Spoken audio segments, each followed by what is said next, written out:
Throw gang, this week's guest needs zero introduction, but if you think we're not going to gas up the man, the myth, the legend behind one of the best stores in the world, then just like all cops everywhere, you need to get the fuck out of here. Chris Gibbs is not only the owner and operator of Union Los Angeles, but he's been a crucial voice and leader within the streetwear community for many years now. We are lucky enough to call him a homie and want to use our platform to share his wisdom. Not to mention, of course, we want to make sure we're on the seating list for the next Union Jordans. Yeah, most importantly, let's be clear. Let's put all our cards on the table. Okay. Chris, welcome to the pod. What's up, dude? What's going on? Chilling, your first time guys again. Yeah. How's everything on the West Coast? How have you been? Everything is crazy, bananas, but and weird and dark, but somehow maybe pivoting in a good way. Yeah. What's that old adage, like the Chinese symbol for recession is opportunity or something like that? Oh, interesting. Like that, it means opportunity. Something. I think there's probably like a white dude from Long Beach that has that tattoo on him somewhere. For sure. Well, Chris, let's get right into it. So you've already spoken to our friends at High Snob and GQ about what's going on in the world right now. And a point that you've stressed thus far is that people really can't become distracted from the main issue. The main issue being that cops have been killing Black people. Cops are currently killing Black people, and cops will continue to kill Black people if things don't fundamentally change. So, it's easy to be distracted. I think everyone on here is guilty of this in the past 10 days or, even in our lifetime. So our question is, how do you personally block out the noise right now and stay focused? For me, it's actually been easier. Not that it's ever it's been easier because of the energy that's out there and everyone else that's protesting and raising their voices and raising their wallets and, just getting involved. And that energy fuels me to want to keep it going. So, one of the reasons why today, as you asked me, well, how am I doing? I'm like, well, my spirits are kind of higher right now. It's because I feel like maybe for the first time in my life, I can see, I don't want to call it the light at the end of the tunnel, but maybe there's a spark of the potential for a possibility of a light at the end of the tunnel, if that makes sense. So my spirits are a little high because I feel like people are finally opening their eyes, ears, and hearts to something that's been happening in this country. And not just this country, but we're in this country. So in this country, for a really long time, my whole life. And obviously as a Black male, a Black person, whatever you want to call it, it's something that's very important to me. I mean, I always struggle, like, it seems like racism is something that is like very important to me. Right. And maybe that's because I'm Black. So obviously that's very personal, but it also seems to be out of the travesties that happen, like judging someone by the color of their skin is just so stupid. So it seems to be like bars. If it's not the worst, it's really high up there. So it's something that always bugs me. I can't get past it. And yes, I am Black, so maybe that's why it bothers me. But it's always something. I'm like, yeah, but the guy's a racist. Like, I don't care about his policy. Sure. I can't get past. He's like a blatant racist, and obviously the history of this country is what it is. So yeah, all that to say, I guess I'm rambling a little bit, and I'll probably be rambling a lot because, in all honesty, I'm still just digesting and trying to check how I'm feeling about and unpack all of this because it's complicated. But yeah, the way I'm being able to keep the focus on what's really important and what's at the heart of the matters is the fact that there's protests every day. There's people saying all the right things that haven't been said by these people before. There's people bringing out their pocketbooks and, supporting organizations that have been doing this fight for a long time. So I think on the one hand, the fact that there seems to be more attention to this than ever before. On the other hand, and I'll admit, in the intro, you were like, hey, something to the effect of like, well, we all kind of lose sight here and there of it. And I'm just as guilty as everyone else of like, maybe the past incident, I would wake up and I would donate and I would march and I would make a t-shirt and sell it and donate the proceeds. And then 3 weeks later, maybe I'm not as on it as I was, So I'm equally guilty of that. And one of the things I decided on this one is like, I want it to be different. I want to have a staid compassion and not forget about this in 3 weeks, because to a certain degree, maybe I'm in a place of privilege where, and I need to recognize that. Chris, you talked about like that potential light at the end of the tunnel that you're talking about, or the spark, and you're talking about everyone who's stepping up in different ways, donating, marching, organizing, whatever. I think community is a huge component of how this long-term change that you're talking about is going to sustain and come to fruition. I feel like Union LA has always been about community and like focus on the community that you built around the shop.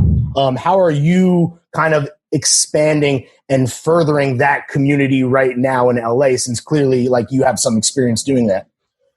Yeah. I think to a certain degree, and I want to be humble as I say it, but it's worth mentioning, we've always made sure that we're kind of a woke store, for lack of a better term. We've always made sure that, we're contributing to the causes or speaking out on the causes we believe in. So I do feel like although we could have been doing more, we've at least been present to a degree. As far as kind of pivoting forward or staying in that moment, I think, to be honest, we had already started having the conversations around community in particular through the lens of how COVID was affecting kind of, the poor communities or, the Black community. So we had already been, funny enough, as you guys mentioned, the next Jordan release, we had already been planning a very pointed and specific community involvement through the release of that shoe. So I had started to reach out to people who I think are, community leaders. Chase Johnson, some people know him as Chase Infinite, who has Haroon Coffee here in Leimert Park, is someone who has always been, admittedly and humbly, more involved in the community than I have. He was Rocky's manager, right? Yes. So I reached out to him. I reached out to a couple other friends in the community. I reached out to a friend of mine named Marvin Bing, who's active in this world. I reached out to Jesse Williams. Amongst many others, I sent an email to quite a few people saying, hey, we're about to release these shoes at the end of the year, and we want to make sure we're thinking about how we can help with the community in that. And so that was a conversation that we had started maybe 2 months ago. With the new news, I think we're going to share that a little bit or make it a bigger thing than just, it was kind of originally very specifically through the lens of COVID. Yeah. But you were learning that language, right? Like you were already kind of... I had started that conversation that, for this year, for 2020, about 2 months ago because of COVID, but it is specifically how COVID is affecting the Black community. So we already have half of a plan in place, The skeleton, the bones. Exactly. It sounds like a certain podcast I know. I don't know that. When alien, you mean half a plan? Yes, exactly. Okay. Half a plan, baby. Every week. When next month, when aliens come and invade Earth, you might have to expand your plan again. Yeah, we have to plan it that much further because 2020 will somehow target Black people. 2020 is not looking up. Don't let the aliens get in touch with the All Lives Matter crew. Then it's no doubt. So I think that's it's something that's always on my mind for sure. But obviously, we're reaching out to our crew, and then this past week, last week, Friday, the union team all took the day off and joined like a community cleanup of South Central. That was like really inspiring to me. I didn't organize it. I wasn't aware of it. In fact, it's one of my staff that told me about it, and we went and did it. And I found that really inspiring. Just that we could, like, I think 1,000 people showed up, and it was like, I don't want to say it's just some girl, but it was like just like any of you or me that sent out a text to our group, and then it just grew, which was, I was really humbled and honored to be a part of that. But it was also, I really appreciated my staff coming out, and I was like, hey, we need to be doing this all the time, and we can't. What's really awakened within me for maybe the first time is like, hey, it can't just be on this day something goes wrong and we start talking about it for the week and then we forget about it and go back to our normal lives. This has to be an everyday thing. This has to be just part of our lives. The same way environmentalism has to be too, So I told my staff at the end, we had a big meeting, and I was like, look, I'm really inspired by this. And yes, today it was about South Central. South Central is important to me. I'm a black man, right? Not all my staff is black. So I was like, I want us to continue doing this on a bi-weekly or at least monthly basis. And I'm saying to you, what's your cause? We'll all get behind it. This should just be a part of our everyday. And for whatever reason, the George Floyd has awakened in me, and maybe it's awakened it in everybody, is it can't just be this one day, this 1 week, this 1 month, or even this one cause. We have to, it's a community. I'll say how I got to that, and I don't know if everybody else is there, and I apologize if this is a bit of a ramble, but in my weird way, this makes sense. I remember in January hearing the news about COVID in China, and I can't front. I was like, damn, sucks for them. That really sucks for them. Yo, we going out to the club tonight? You know what I mean? And then it hit us. Sure. And now it sucks for us. And it made me realize maybe something that I wasn't totally blind to, but I hadn't fully acknowledged, which is we don't live in this world where that just happens over there and we can forget about it. Those days are gone with social media, with the way just our economies and lives are all interlinked. Whatever's going on and wherever the fuck it is, it's going to affect you, and you should give a fuck and you should care. The denial that some people have really is poisonous, right? Like the first step is even coming to that acknowledgement, having that self-awareness to be like, you know what, this isn't about somebody somewhere that has nothing to do with me, so I can just have the luxury of not giving a shit. Yeah. And if we did that for all the causes, I mean, in my mind, I realize what I'm about to say. I don't know how else to say it. Wouldn't the world be a better place? Right. I mean, I know. But, if we did, wouldn't it? Yeah, absolutely. I mean, it's about making caring and proactive empathy part of part of the DNA. And that's something that we're talking about on this podcast. And, we want to ask all our guests about when they come on. But Chris, you did mention that, like, for whatever reason, whatever brought them here, a lot of people who maybe weren't exposed to like inequality or injustice are now opening their eyes, opening their ears, and kind of seeing how endemic racism is in America. But a lot of non-Black people, they might just think that racism is just like explicit name calling and explicit discrimination. What non-Black people don't necessarily always focus on are these silent barriers between Black people and participating in society and in the economy. And we wanted to ask you, as a small business, as a Black small business owner, can you speak on like these, what forms of these less visible, maybe implicit racism are common but not necessarily known by people who haven't faced them, just to kind of like make people aware that, hey, like these are the actual roadblocks of a Black small business owner when trying to start up their dream. Just do what, another small business owner might take for granted to some degree, even though, to be clear, and James and I say this, with sincerity, like we do this full time now. We get it. We're small business owners too, but I'm sure you have a ton of perspective that even we would never have. Yeah.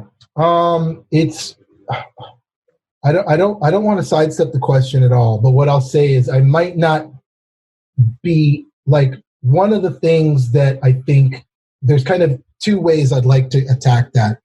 I don't know which one I should lead with, but one of them is for me to even be sitting here, like there's a certain level of privilege that I've had that I've been able to take advantage of for me to even be sitting here talking about union and what union means. So I have to acknowledge, and my wife reminds me every day about my privilege, through that lens. And because of that, I might not be specifically aware of certain roadblocks. You know what I mean? And then I also think that, like, this is where, it kind of really sucks. There's things we don't know. I don't know if I didn't get that loan that I needed because I'm African American. Right. Statistics say I didn't. Like if when my application is sitting there next to someone who's not a person of color, who's not African American, and theirs gets accepted, and that's repetitive. Obviously, statistics say I didn't. So, and that is systemic. That's systemic, right? So, I think for sure there's that. I can look around. I mean, I'm very proud of my store. I'm very proud of what we've been able to do. And today in 2020, I can say I'm content's not the word, but I'm happy with the progress I've been able to make with my career. That being said, there are like countless numbers of people who came up after me and who've leapfrogged me in every way. Stores that have come after me, whose owners have a bigger, better platform, who have been hired to consult for XYZ. You know what I mean? And I see that. I've never been one to let that bother me, but I'm not blind to it either. Mm-hmm. So I'll admit, I'm not trying to sidestep. I might not have answered your question directly. No, it's fine. But I think, look, whether it's things like, certain brands that we've wanted in the store, that we've reached out to the companies that sell them, and it seems like they've created hurdles for me to get them that I don't think other brands have had. Do you think Union LA, maybe because it's owned and operated by a black dude, has been unfairly categorized by certain code words like, streetwear in the pejorative sense, and maybe that has turned off brands? Yeah. Absolutely. Absolutely. I mean, I think although streetwear is like the hottest shit on the planet right now, it's still like a dirty word in certain circles.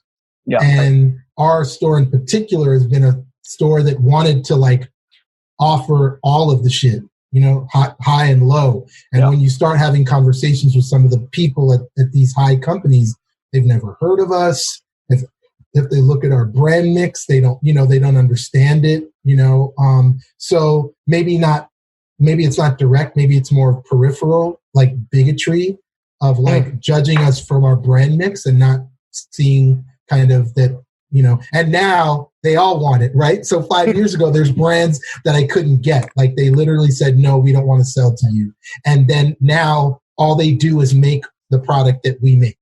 Chris, do you at least take this as an opportunity to tell them you wasn't there?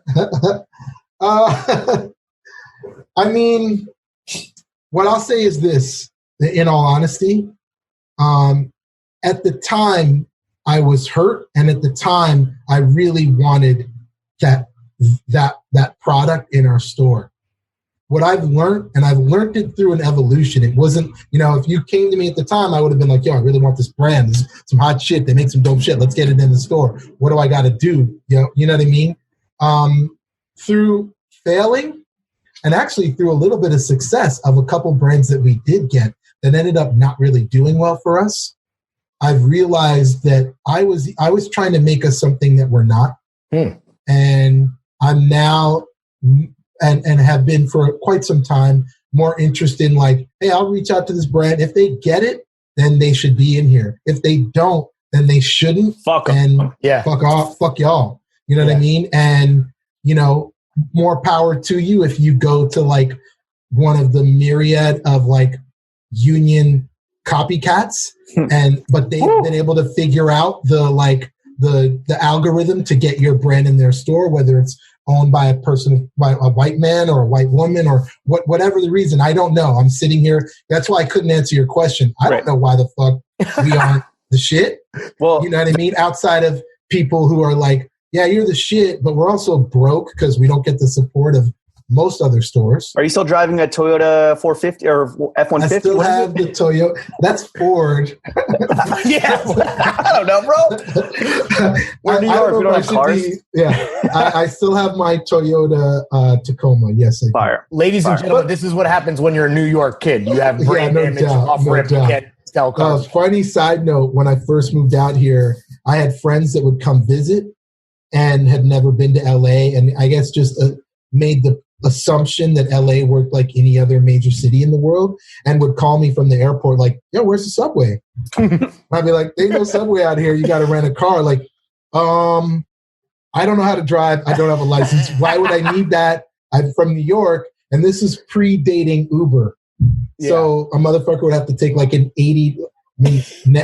now $80 cab ride from the airport probably doesn't seem as bad, but at the time it was a really crazy amount of money for a cab ride that's not that far because LA's airport is in the city. So, But, if they're lucky, they're going to Marina Del Rey. Yeah. And I'll say this, I don't know, I don't want to dwell on it. It's neither here nor there. Me driving a Tacoma is also a choice. Like I could have a better car, but that's not where I don't want to spend my money there. Right. Fuck cars. Ban all cars. That's my stance. I'm serious. Talking about like streetwear as a whole to kind of like pivot away from just for 1 second. Yeah. Chris, I think that, it's without a doubt a kind of this established fact that maybe people don't talk about, but is definitely understood that Black culture is what not only kind of like makes up streetwear, but propels it forward. Do you think that there are necessary steps that streetwear can take moving forward to be more responsible to the people whose culture, kind of fuels what is now this like massive industry, like the multi-billion-dollar industry? Yeah, absolutely. I mean, I think, and I don't know if we've talked about this before. I know I've talked about it, but I don't know, kind of maybe on another podcast, it's not as successful as your guy. So I don't know if the streets heard it or not. Yikes. But, a longstanding opinion I've had of streetwear, and maybe I'm complicit in it to a certain degree. I mean, is that streetwear is a rebranding of urban. And it's a rebranding that made active steps away from Black people. You know what I mean? But still a whitewashing. It was exactly. It was basically a gentrification of the urban market, the streetwear, right? And do you mean like I don't know, like Rockaware and like Fat Farm and Fubu and Mecca and that era? And to be quite frank, most of those brands weren't owned by Black people either. Sure. Right. But so, it's not, so there's an ownership issue that, streetwear didn't fix, but I think it took these sensibilities, but then washed it down and made it more applicable to a wider market. So I think, there's definitely like a dark side to streetwear as far as I'm concerned. Taking a step further, if we started naming like the top 10, 20 streetwear brands, they're again largely pivoted off of Black culture. They're not Black owned. Right. So I agree. That's a problem even within streetwear.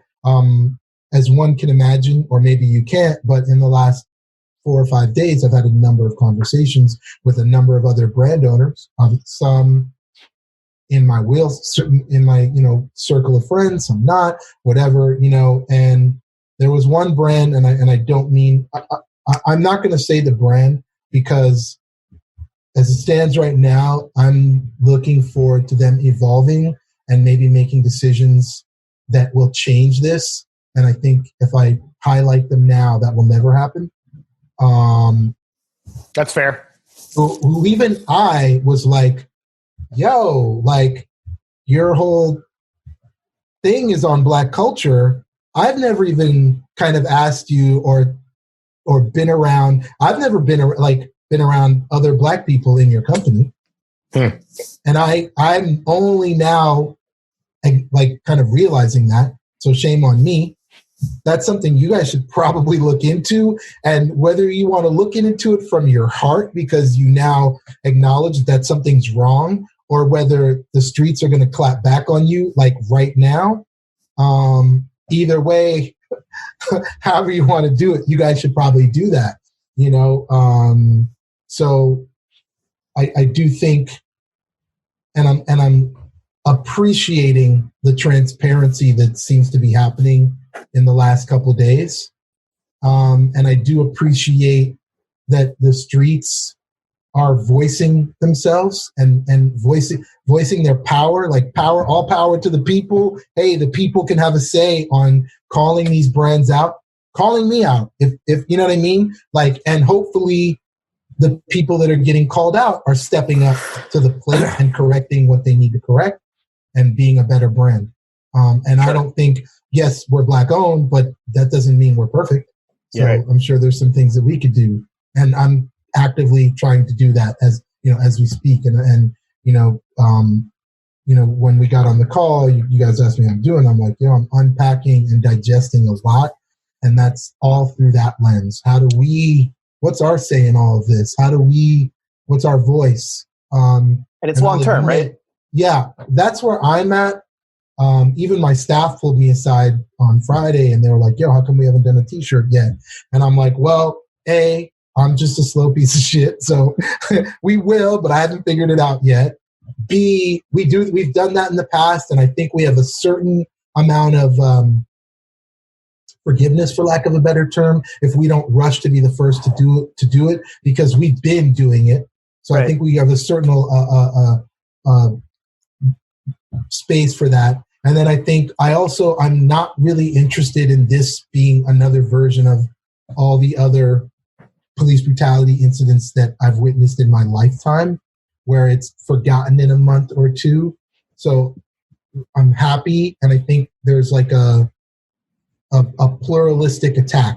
There's some people that are responding right now and quickly and immediately. And that's great. We need that. I think there's also room for people maybe like me who want to take their time but do something that's more long lasting and build like a program or a foundation that's going to be there for as long as union's around. We're now going to be talking about this, and we're now going to be putting energy, resources, money, people, etc. behind this and other causes that I think are important. For sure. And I want to talk about just kind of like streetwear's unique relationship or unique position in this, because one reason, in addition to streetwear brands and close relationship with Black culture, the reason why people fucking love streetwear and the brands and why they fuck with like Union and other brands that are in their closet is like the brands have such a close relationship with their consumers. People treat this shit like, treat the logos like their favorite sports teams, right? Which are also brands, but it's really just kind of like signaling to the world, like, hey, I wear Union. And if I see someone else wearing Union, I know that we have some things in common. So that being said, because streetwear has capitalized and progressed off this like really intimate relationship with their consumers. It's loyalty too. It's just it's literally on our, like we wear it on our hearts, on our sleeves. Do streetwear brands have even more responsibility to act and engage than your typical faceless, soulless corporate entity? That's a good question. Thank you. I want a Pulitzer. Do they have more responsibility? I guess the answer would be yes. It's of my opinion, and I've always felt this isn't new news, but like at the foundation of streetwear, the genesis of streetwear is clothing that's around something else, around a culture, around a belief, around a community. That's been at the heart of it. I think we've lost our way in that a little bit because of the commodification of streetwear. And there are for sure X amount of brands out there that have no connectivity to their community, whatever that community is, but because of the way they've marketed themselves are still considered kind of streetwear. Mm-hmm. But I believe that streetwear has always been this thing, like you have to stand for something. It's not just the brand name, I think, and I've said this before, unfortunately, like when streetwear first started, in my humble opinion, it was kind of an option outside of what was readily available. What was readily available was your favorite sports team or your favorite shoe company and their logo, and that's what you would wear, right? And then a group of individuals started doing like these, no, it's the saying, or like a reference to this thing that only a small niche group of people would understand. And if you get it, you get it. And if you don't, you don't. And if then you know, you know. Yeah. And it wasn't about the brand. It was about the message and the community. Right. And then as streetwear has evolved and we've gotten to a place today, and I'll say, with what's happened right now, I believe we've kind of hit the end of this cycle, which is today it's all about the brand. And you're wearing the mark of the brand within streetwear that you stand behind. And yes, that mark in theory represents their story, their narrative, which you've bought into, or which you support, or they support you. But I think it's gotten cloudy, to say the least, where some people are just wearing it for the mark and they're not into the community at all. For sure. I think that there is, to your point, Chris, that there was an inherent virtuousness to streetwear, the kind of original concept that people most probably recognize now as anti-establishment. But if you go back to, and this is with hip hop too, the causes that those kind of people were fighting for would be seen as, social justice causes as we know them today, and absolutely virtuous. And then obviously I think that as it grows, obviously it becomes about money. And while I think that there is a version of streetwear today where brands can do the right thing and maybe, like we're saying, have a greater responsibility to do that within streetwear specifically, the thing that I feel like people need to also realize is that you can't ever expect brands to do the right thing, because at the end of the day, they are corporations, they are not people. So with that said, Chris, as far as like people that you're looking to in the world right now that are inspiring you, we just love to hear about some of those people. And for the audience. I will answer that. I'd just like to continue on with kind of the, so the question was, well, does streetwear have a responsibility? And I said, yes, we do. And I gave you examples of kind of the context behind that. But, I recently was having a discussion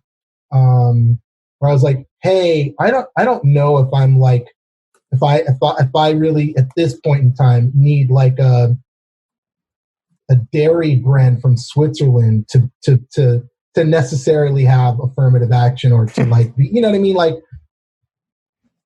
yes, they should, but like I'm not holding them to that as much as I'm holding like a streetwear brand that sells Black culture, that sells to Black people. You know what I mean? I want to make sure that, in your upper management, you're representative of the culture you're selling and the people you're selling to. And if you're not, you need to change that.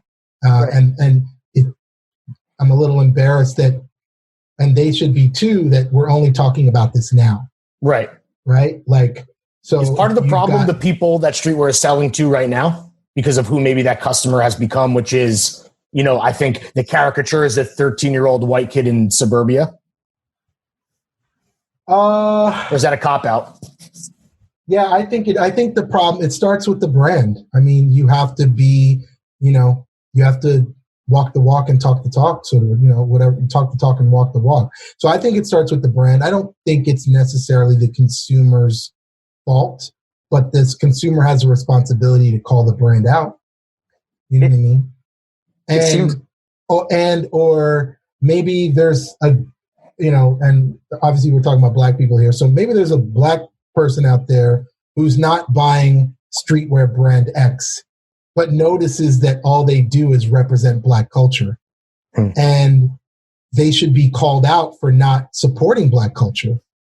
If they're making money off of it, you absolutely have a duty to be more involved.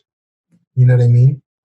I mean, Chris, I think without a doubt, like you've made clear that Union LA's position is to address positive change long term, using your platform and your brand to affect that. I guess my question is, in your like private conversations and closed door conversations, do you think that this is a real reckoning moment for the whole landscape? Like when you're talking to these other designers and other company owners, do you get the sense that people are also going to commit to long-term progression? I do. I think some will. I think some won't. I don't wish ill on anyone, but I do think the people that won't and the brands that don't will be held accountable. Maybe for the first time in a long time, can I say that? I don't think that to date, for better or for worse, streetwear and fashion overarchingly has been held very accountable for their place in society. And I think you're now about to see that in a real way, I think. And I don't think fashion's been held accountable at all, right? I mean, think about how many controversies, racially charged controversies that happen continuously in fashion. And I feel like the thing, and Chris, maybe you agree with this as well, this idea of, the reckoning coming, I think that cancel culture is like, I don't know, there's people feel that's not the issue, right? And I feel like when we focus on the reckoning, we kind of maybe go down a rabbit hole of a different conversation, which is not the fucking problem, which is racism. And what we've been saying to our audience is vote with your wallet, do the research, learn about the brands that you want to support, and just make a decision with your fucking money, because at the end of the day, like, that's the universal language. And we've talked about this a lot recently because I think it's as applicable now as it has ever been. Yeah, absolutely. I'm not the biggest fan of cancel culture, although I've participated. So I can, but I do think everything in moderation. Yeah, exactly. Sometimes you need a good old public flogging for the right reasons. And part of cancel culture, I hope and believe, should be like, well, calling brand X to task to get better. Yeah. Right. And if they don't get better, then yes, maybe cancel them. Maybe don't cancel them right away. Be like, yo, y'all fucked up. What are you going to do about it? Canceling brands and people are separate, because again, brands are not people and corporations don't have feelings. So to be clear, I think that I think our argument, I think it's nuanced though, right? It's a case by case, which is tough. I think in 2020, when people, specifically young, impressionable people that want to do the right thing, look to certain people to kind of like give them an easily digestible path forward. And it's not always black and white. Excuse that kind of obtuse reference, but it's not always binary, And that's why it's better to think about where you spend your money and the brands that you actively literally like help potentially fuel the problem. Yeah, if you're giving them. And I do think that, like, for the most part, there are outliers. There always are, but I do think for the most part, people can look to a brand designer person's track record and see a history of what they're about, and make a judgment call, just not off of one flashpoint moment, but off of like, yo, they've never been like, I can look and be, and so when I say the people who I've maybe canceled or the brands I've canceled have been brands that I could see, oh yeah, they fucked up here, and maybe that was just an honest mistake, but they've never been down, and this is fool me once, a pattern of inactivity or inaction, and Chris, explicitly fucking up, And I think one of the things that I've, for better, for worse, but that I've experienced with our brand, and this has nothing to do with social justice or accountability, but just like overarching support. Somehow, some way, people just get what we're trying to put forth. Even when I've made so many mistakes, I've said so many stupid things, but I would like to think and hope that like people can see that there's a pattern, and that pattern is largely positive, so that when I fuck up, I'm not being held over the coals for it. People are calling me out, and they should, and I try and correct myself, and make the changes and support, but I'm not getting canceled just like, oh, you're done, and maybe that's a certain level of privilege on my part where I haven't had to deal with that in such a, absolute manner. Yeah. I mean, I guess that's that's part of the privilege of not being a celebrity, right? To bring it back to what we were talking a bit before, Chris, and again, I wasn't trying to change the topic before you got your thought. I just want to be respectful of your time. Yeah. So who are you looking to in this space? I mean, again, fuck brands. Who are the people that are doing it? Yeah, I think, I think, and I mentioned this earlier on, so I apologize for repeating the same names, but these are the people who, these are the first people I reached out to. I reached out to Jesse Williams. That's a friend of mine. That's someone who I think is doing and has been doing work in this community. I reached out to Chase Johnson. I reached out to Marvin Bing. I reached out to Saul Guy, who works for Four Freedoms, which is a brand we have a relationship with. And I really asking their advice on hey, outside of the usual, and I don't belittle the usual, which is doing a t-shirt and donating the proceeds to charity. What else can we do? Where else, how else can I help? Because I want to help on a longer standing tradition. What do I want to say? I want to help and make my mark, and I want it to be lasting.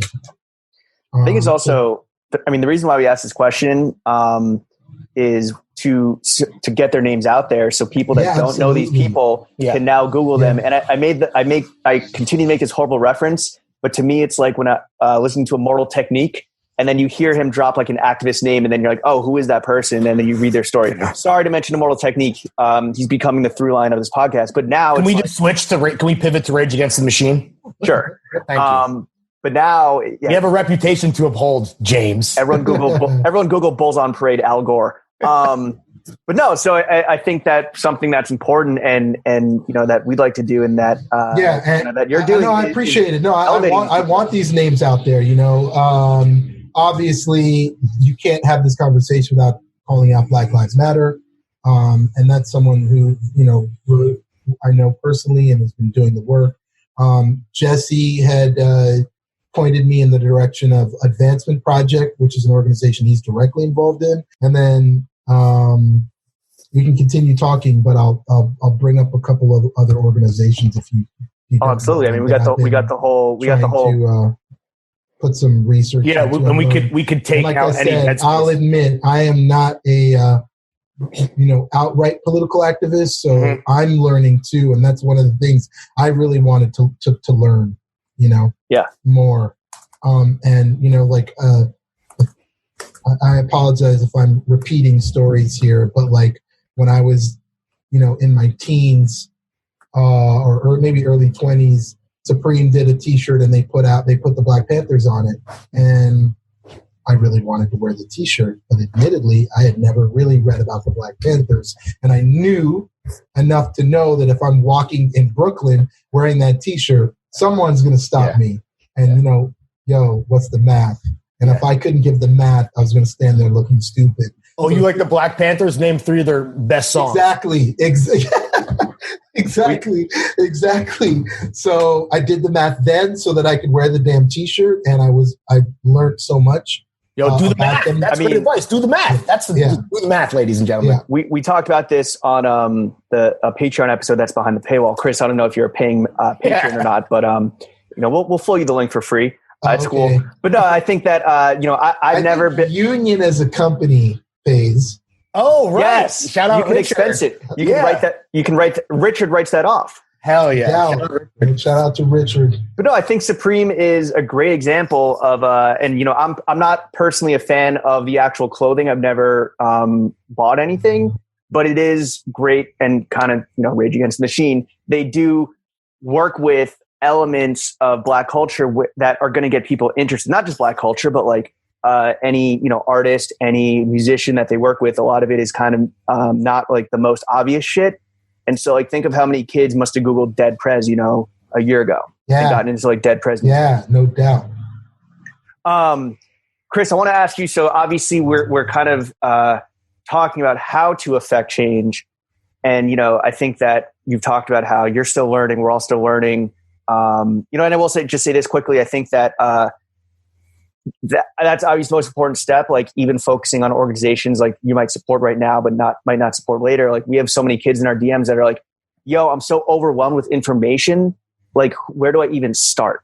And you can start somewhere, but as long as that's not where you're stopping, like as long as you agree to kind of go on this journey, that's really all that matters. Do the math. And I think that the Gen Z generation and also like people, millennials in general, just kind of like giving a shit more. I think that's becoming a part of the DNA. So maybe we don't know how to get there, but in your opinion, do you have any idea of what like the medium or long-term goals are that everyone should remain focused on? These are really big issues that union alone can't solve. Right. And I even got caught up myself in like getting overwhelmed and like, well, how do I start? And that's why I started reaching out, like locally, like what's really dope about what's happening now is a lot of the brands are suggesting who they fuck with. Yeah. So if Noah's a brand you fuck with, then they have a list of organizations that they've vetted. You know what I mean? And Noah in particular is a brand that's, doing the math. You know what I mean? We have our own list, you know what I mean? And hopefully you trust us. That's part of that loyalty. Part of that brand loyalty is trusting us not only to give you dope shit, which, I got you, but also hopefully supporting organizations that are doing the right thing. But I know for me, I started as locally and as directly, like in my neighborhood. Like if we were all taking care of our neighborhoods, you know what I mean? Like you can move that forward. So that's why, again, I'm going to say his name for the third time, but that's why I reached out to Chase, because Chase is somebody who's active in my community, like right there. And I didn't have to think about it too hard. He's right. You know what I mean? So for those think global, act local. Yeah. And maybe then every street can be like Sesame Street. Yeah. No doubt, kid. Again, on a t-shirt. Again, Chris is here. Like, again, he's dropping some wisdom. And if you hear something, you take that. That's what he's using his platform for. But you got to do the math. You got to Google it. You got to research it. You need to figure out for yourself, because I think that is the issue with some of this stuff, is that if celebrities or influencers or people of note are just blindly sharing stuff that was blindly shared to them, then no one is going to be looking at anything. And we want to avoid that as much as possible. So again, do the math, do the research, take some information and dig deeper, please. So sorry, I didn't answer your question. It's the second time I get 3 strikes. It's the second time I've just not answered a question. Then you're canceled. That's how canceled. We might cancel you.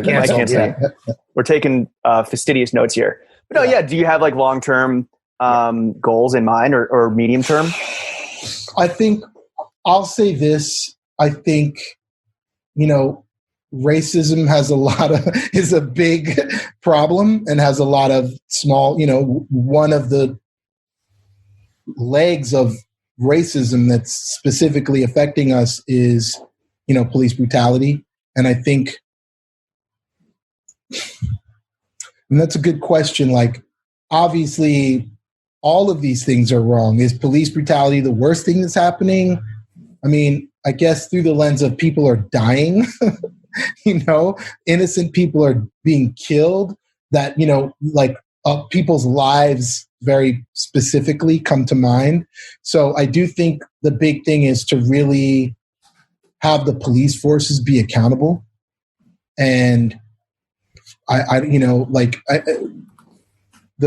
guess I'll admit this is something I didn't even know to think about a week ago. And I've, in doing the math, been able to figure out that this seems to be like one of the big issues is the police department unions seem to have a lot of the power. I listened to the interview of the mayor of Minneapolis, and he seemed to be admitting that was an issue. And then in the subsequent conversation I had with Jesse, who hadn't listened to that interview yet, he brought it up.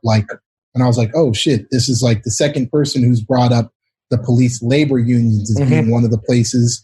I think the act locally part is really important. I went to a vigil last week that I was really moved by and motivated by. And it was literally 300 people in a park everyone taking their turn to step up and stand up and say something, whatever it was.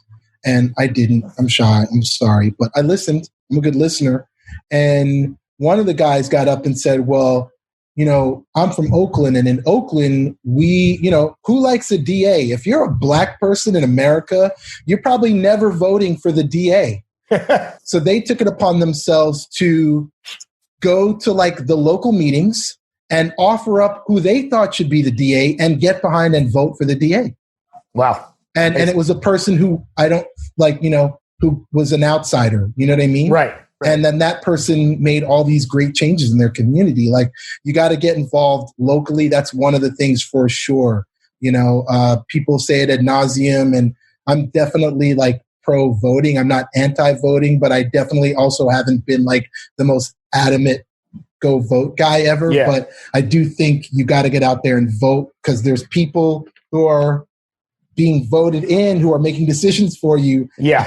So I really liked that they, were getting involved locally and getting involved like in a small way, Yeah. Sorry. Well, I mean, kind of perfect transition into our last question, Chris, which is, for the young people who are listening right now and who look to you as like the ultimate cool guy and a leader and a voice, what is Big for balls. A young person that wants to do the math, that wants to get involved? What's the first piece of foundational advice you give them now that they have the desire to actually do something? This presumes that they have a circle of people around them that are wise or intelligent or whatever, but maybe that's not even necessary. I think for someone who needs kind of leadership through this time, I hate to say it, speak to your community, speak to your friends. If you're white and you want to speak to your black friends, I'm sure they have a question. You know what I mean? Like, and I've been called in the last 5 days by a number of white friends and associates who are asking me very direct questions, and I'm giving them honest and direct answers. I've also been called by a number of white friends and associates who aren't asking me the question, and I'm not volunteering it. Right. You know what I mean? Right. Do you feel like the burden is being put on you to provide these answers? We've had a previous guest on the podcast, our friend Patia, who said that can be very stressful as a black person who's dealing with other shit to begin with. Yeah, I'll be honest. Your responsibility. How do you feel? I don't know if it shouldn't be. I wouldn't go as far as to say it shouldn't be. I will share, yes, there's a lot of pressure on me right now to have all the answers for streetwear, which I don't. I'm human. I'm black. I'm human. But I do want to be involved, and so what I can say is I'm not. The pressure's there, but it's not a pressure I don't want. This is a pressure I welcome. But yes, it is there. It is there for us to have a voice, for us to put out our T-shirt or our cause or our list or our statement or so on and so forth. It's definitely there, and I welcome the pressure. So it's not a negative thing to me, but it is there. Well, Chris, we know you have to go. Yeah. You got an active household. You got a lawnmower out there. Before you get out of here and hit up Richard and say, yo, put James and Lawrence on the Union. Yeah. First round. Update my seating list, Richard. Yeah. Hopefully this time, and we thank you, by the way, for, hitting us, 10 months later, but hopefully this time.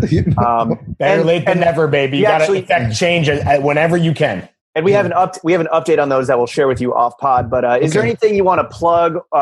Any people or organizations or companies that you maybe forgot that are doing good things right now? That again, kids are going to take what you say and go look them up and Google them and follow their story. Yeah, you're the math teacher, baby. I think I've named all the organizations that I've been checking for. So not to want it, but I've already named people and organizations a couple times, so go ahead and rewind. Wind it back. But I think the biggest thing is is to just beg people to get involved, get informed, think, try it. The hardest thing I think people are going to have issues with, and I'm guilty of it in my own way, and is thinking beyond their privilege. And I read a tweet or a Tumblr post or Instagram. I don't know what the fuck it was. Definitely not. Whatever. It's most like, you know what? Sad but true. Yeah. It most likely was Tumblr. It wasn't TikTok? You're not heavy on I'm a Tumblr TikTok? dude. I love Tumblr. I can't front. Chris, we love you, and you are a fucking boomer, my G. Just like us. I am.